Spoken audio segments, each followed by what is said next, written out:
in terms of how we did, like we always were remote. So we say remote first, but not remote only. It is a spectrum, right? We sell an async solution. Like when you use Slides, you can work in async. You even have like a module to make decisions in async, like very clearly, like you have a decision-making module like in Slide in your document. So it's something that we push for. Like we try to reduce meetings. We try to make our customers reduce meeting to have like much more time for themselves and to unlock remote, of course. But we also like evangelize for the fact that you should meet. You should have synchronous activity for innovation, for brainstorming, and so on. And I think these activities are a big part of what makes the culture kind of spreadable.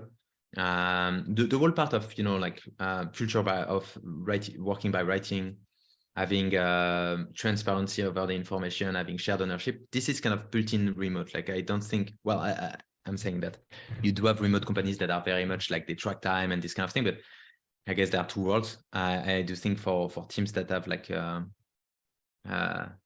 you know, like quite senior people and that try to build advanced stuff, like if you work in remote, you need this ownership shared, you need this transparency, like it's kind of built in. And then all the rest of your culture, like honestly, like it get built in your weekly updates, get built by the off slides that you do. Which rate do you do them? What do you encourage people to do? Do you encourage people to take one-on-ones, like, you know, every week with all their teammates, all these kind of things? It's very simple stuff. What is very funny is that we kind of work in silo, like in bubbles, like each remote teams. And when you read online, like how another remote team work, you can realize that actually their way of working, like they consider that this is the way to, I will give you an example, like the Douist founder, Amir, which is a very smart guy. So, you know, big remote evangelist and so on, was sharing like the other day, like I keep hearing this tip.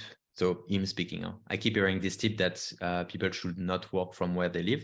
And I disagree because my team, so his team, is for I think 90% like working from home, and the rest only while we pay for the co-working, like only the 10 other percent go there. And it's interesting because he was saying that as a general truth. And I mean, I could have done exactly the same, but in our team, it's the opposite. Like we pay for the co-working to everybody. And we have like a vast majority of people that actually work and go there, like maybe not every day, but at least, you know, twice, 3 times a week, and they use this possibility. And so whatever is the culture of your team, like around this kind of like, you know, node of remote, actually like is widely dependent. And then it's like any company, right? Like it's just the way you communicate constantly about the way to work, like how you give example, for instance, to the founder take holidays at which rate, do the founders kind of like log in and log out at which time, you know, do you ask for people to reply ASAP, or do you let them the time? Which tools do you put in place? Like if you put in place like a tool like Slide to have like async decision making, of course you are sending the signal that it's fine to not reply before tomorrow or even in a week. And that's very, very different kind of like a nudge toward the team.